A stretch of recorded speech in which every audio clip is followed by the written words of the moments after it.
গত কয়েকদিন আগেও দেখলাম ইমাম সাহেবেরা সালাউদ্দিন ভাই সহ জামাত বিএমপি চরমোনাই যা আছে সব কোথায় এক স্টেজে। কোন স্টেজে? এক স্টেজে। অতএব সামনের দিনগুলো আমরা একসাথে কোরআনের পক্ষে কাজ করব, ঠিক না? ঠিক। নেতৃত্বে যারাই আসুক কোরআন দিয়ে দেশ চালাবে। কি দিয়ে? কোরআন দিয়ে দেশ চালাবে। আল্লাহ বলছেন এহসানের অর্থ হলো পাঁচটি। কয়টি? পিতা মাতার প্রতি এহসান করবা, বৃদ্ধাশ্রমে পাঠাবা না। ছেলে আমার মস্ত বড় মস্ত অফিসার, মস্ত ফ্ল্যাটে যায় না দেখা এপার ওপার। একটা নাস্তিকের লেখা, নচিকাত একটা নাস্তিক, আল্লাহকে বিশ্বাস করে না। ওর অনেকগুলো লেখা আছে যেগুলোতে সে নাস্তিকতার ছাপ।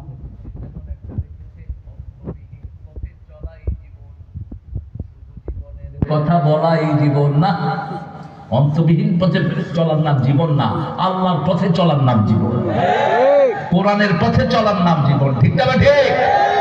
যে মেয়েটি রোজ রাতে বদলায় হাতে হাতে তার অভিশাপ নিয়ে চলাই জীবন। মিথ্যা কথা, বাজে কথা। যে মেয়েটি রোজ বদলায় হাতে হাতে তাকে অভিশাপ থেকে বাঁচানোই জীবন। ওই পতিতালয় বন্ধ করে দাও, ওই মেয়েদের কাজের সংস্থান করে দাও, ঠিক না? ঠিক। ওই মেয়েদেরকে সুন্দর জীবনে এনে ছেড়ে দাও, যাতে করে সুন্দর জীবন যাপন করতে পারে। রাসূল বলছেন 1400 বছর আগে তোমাদের মধ্যে যারা যুবক হয়, যুবতী হয়, তারা যেন বিয়ে করে। কি করে? বিয়ে করে। যদি সামর্থ্য না থাকে রোজা রাখে, রোজা রেখে যেন তার যৌবনকে হেফাজত করে। পিতা মাতা বৃদ্ধ হলে বৃদ্ধাশ্রমে পাঠানো যাবে না। বৃদ্ধাশ্রমে পাঠানো ইসলামের খেলাফ। লা তাকুল লাহুমা উফ। 2 নাম্বার, পিতা মাতা যেন উফ না বলে, যেন কাছে থাকবেন। উফ শোনার জন্য দূরে থাকলে আপনি শুনবেন না। আপনি যদি ঢাকা থাকেন, এখান থেকে যদি বাপ মা উফ করে আপনি শুনবেন? শুনবেন না। এই জন্য পিতা মাতার কাছে থাকবেন। 3 ভাই 1 ভাই continuously you have to stay beside your parents.